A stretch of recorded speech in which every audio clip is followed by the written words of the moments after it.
Bonjour à tous, parlons du retrait de la MONUSCO et des forces EAC du Congo démocratique. Est-ce que c'est par bonne foi qu'ils le font? Certainement non.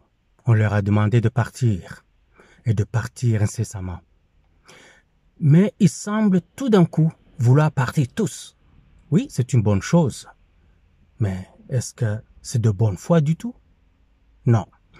Ils partent ayant laissé des pièges en arrière. Première des choses, ils donnent leurs armements aux forces d'agression, c'est-à-dire au Rwanda, Ouganda. Ça, ce n'est rien.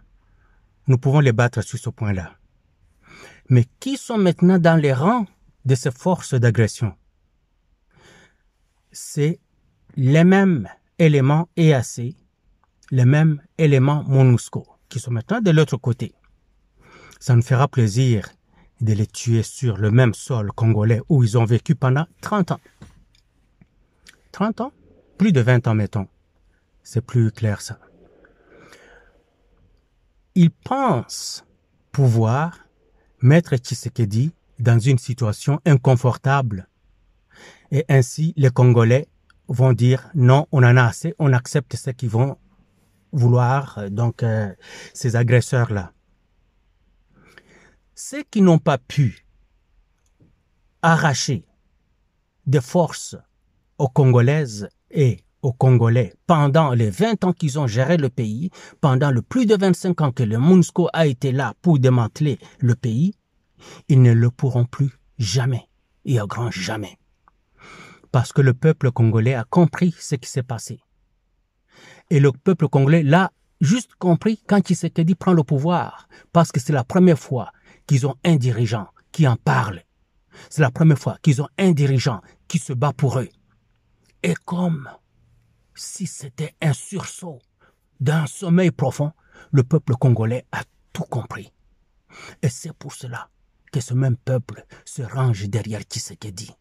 C'est pour cela que ce même peuple se bat côte à côte avec Tshisekedi contre ses ennemis du pays. Oui, notre libération est enfin là. Notre libération, la libération de la République démocratique du Congo est enfin là. Et nous avons cette occasion, la seule et unique, l'ultime occasion de nous débarrasser du mal pour toujours. Mais la guerre ne fait que commencer. Oui, la guerre ne fait que commencer. C'est à nous de tenir bon. Ce sera long, ce sera pénible. Nous devons tenir bon, car nous avons maintenant un allié au Mongolième. Nous avons maintenant un allié dans notre pays, c'est le président Félix Tshisekedi. On lui donne d'abord le prochain mandat de 5 ans, et après les 5 ans, nous allons voir ce que nous ferons avec lui encore. Vive la République démocratique du Congo et son président Tshisekedi.